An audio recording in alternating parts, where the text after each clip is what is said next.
Yo, what's up, everybody? It is Monday, August 8th. I hope you had a nice weekend. Kind of a quiet day. We had a pop higher in the morning, and then markets gave most of that back with just a modestly mixed close. Dow was up, NASDAQ, S&P down a little bit. You got to buy the dip. And again, I've been telling you guys, it's the same story. We have a positive fiscal environment. Net fiscal flows are coming back into the economy. The drains from April and June have been completely replaced, and now we're about 83 billion over that. We got a quarterly interest payment coming out. You know the story. Quarterly interest payment next week on the 15th. That'll be about 43 billion. We had a July deficit, monthly deficit of 177 billion. That was the biggest since March, and that was the reason behind the strong payrolls number that we got on Friday. The federal deficit is just under $1 trillion. It's at 798 billion. I'm sorry, 979 billion. 979 billion. That is the biggest deficit so far for the fiscal year. Yes, it's down about 1.6 trillion from where we were last year, but we know this. We know that we just don't have the same level of fiscal stimulus that we did during the pandemic. But they're working on a new bill. It passed the Senate. It has to pass the House. And I think the number is somewhere like 700 billion plus or something when all the components of that bill are tallied up. So that could be very, very interesting for, the fourth quarter and especially into 2023, into next year. So let me try to, here's the thing that, I get a kick out of it. Maybe some of you don't. I get a kick out of it, and it's something that I told you that I was looking forward to, that it was going to happen. The amount of frustration on the part of monetarist people, those are people who see everything through the lens of monetary policy and central bank policy. And that's everybody pretty much, with the exception of myself on this channel and those who follow this channel. The Federal Reserve, the central bank, has very little effect on the economy, with the exception of its role as a price setter through rate adjustments, and also in the way that it can have an impact on fiscal, again, through that interest channel. I have an interesting chart here that I'm going to put up, and I hope you'll be able to see it, but you'll see that from like 2019 into 2020, when the Fed was cutting interest rates, personal interest income fell from 1.66 trillion to 1.6 trillion. So a 60 billion drop in personal interest income. It's not insignificant. 60 billion is not insignificant. Personal interest income is it's an important part of personal income. Personal income is made up of, wages and salaries. It's made up of government transfer payments like Social Security and Medicare, things like that. It's made up of dividends. It's made up of rental income. It's made up of proprietors' income, that's small businesses, what they earn. And personal interest income is a component of personal income.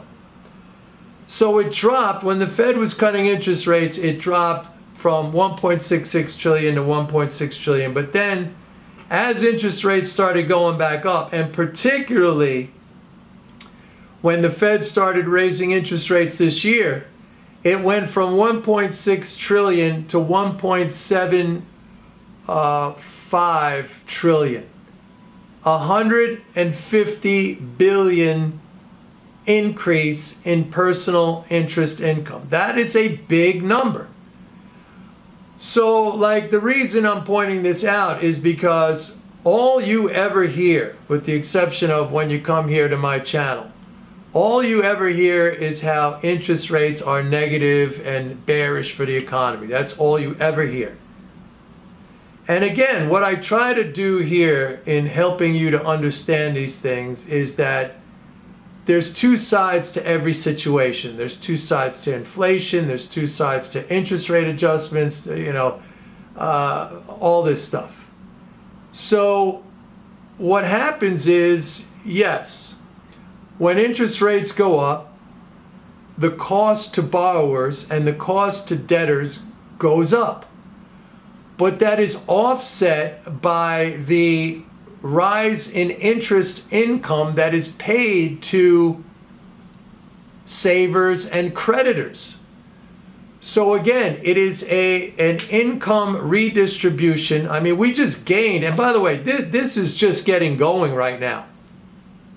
Another thing, and maybe I mentioned this on Friday, I don't know, but another thing, I will mention it now, is that interest on Treasury securities, that's the interest that the government pays on Treasury securities, that is now flat year over year. So you might say, oh, Mike, well, what's the big deal about that? It's flat because it had been running for the last, oh, geez, you probably have to go back, I don't even know how many years, but it's been down year over year because of low, interest rates were low. Now it is actually trending higher. And we are about to see the inflection of this where interest on Treasury securities, that is, the interest paid by the government to holders of Treasury securities, will be positive year over year. So it will be an addition to the fiscal support in the economy. Like, you cannot just say rising rates are bad and it's going to damage the economy. That is false. And that is a statement based on a false understanding of the dynamics of what goes on.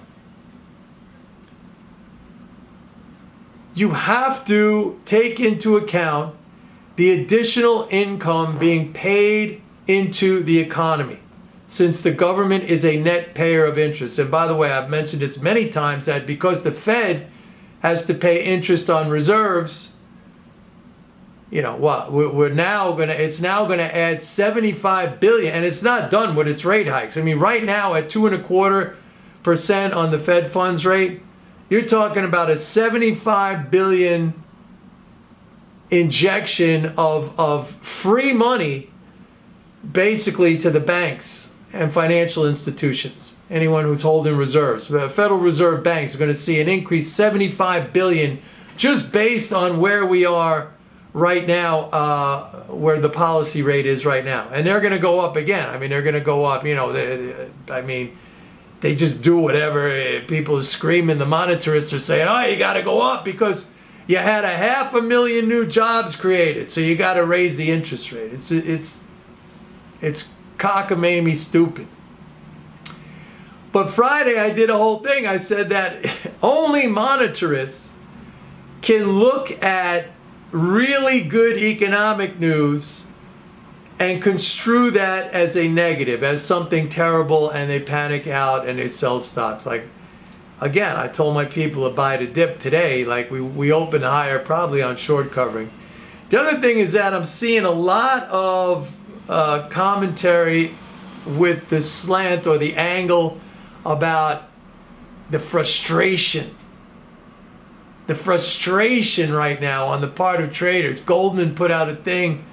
Here's a headline, how to deal with frustration now because the markets are, they're not conforming to the way people think they should behave. And why is that? Because everybody is a monetarist. We're all monetarists now. And the short squeeze is on. And by the way, folks, it hasn't even begun yet. I mean, you have right now, first of all, if you look at the options market, you got put open interest on the SPY. That's the index ETF that follows the S&P 500. The open interest is nearly 3-to-1 puts to calls. All right, huge embedded short position for the August expiration. All right, if you look at futures right now, large speculators are the most short S&P futures. I'm talking about net short when you take shorts minus longs. They are the most short S&P futures in 8 years. I mean, the potential here, it's like a powder keg waiting to explode. And again, it's fascinating and it's fun because I see it, and I knew this was going to happen, and I told you guys this was going to happen, and we're not even into the good part of it yet when you think about it. Because the Fed hasn't even really begun with the QT in earnest. Like, they got to be doing $95 billion a month. They're not, they did, the Fed's balance sheet is down something like $40 billion since June. So they haven't really been doing it. I mean, at least not to the degree that they said they were going to do it. Wait till that starts. Now, here's the thing, because a lot of the bears, the monetarists, they're already freaking out because the market is rallying, and this is a short covering rally. This is a short covering rally that's going to go down in history as the most amazing opportunity to sell. This short covering rally is going to be seen as complete a mania on the part of people who are buying. It's actually going to be the reverse, because everything they say now and the way they position themselves in the market is, again, based on their view of monetary policy. Don't fight the Fed, right? People say don't fight the Fed, but they really don't understand. Here's the thing. And that line is thrown around so much that they ought to make, the monetarists ought to make like a flag, and that should run across, the banner of the flag, like don't tread on me. You've seen those flags with the snake. Don't fight the Fed. That should be the official monetarist flag. But the funny thing about that line, and a lot of people will just spout that out, like that's supposed to suggest that they're smart, or they're aware of policy and the effect. I mean, the thing is, like, most people really don't understand monetary policy. They don't understand the impact. They act on it based on kind of like a belief as opposed to reality. They act on it based on a belief. And when you get a catchy phrase like that, don't fight the Fed, that's an easy thing. That's a great marketing tagline. It's brief. It sounds like to the point. It sounds like it makes sense. Okay? The interesting thing is, like, when rates go down, I mean, we've had a long history. You go back to 1980, when rates peaked out, and they've been coming down, and then GDP growth over that whole period of time, you're talking 40 years, has never really been above 3%. And that's with the whole entire time of falling interest rates, going from going from like 20, 21% in 1980, 1981 to zero, basically. And now, okay, they're going back up now.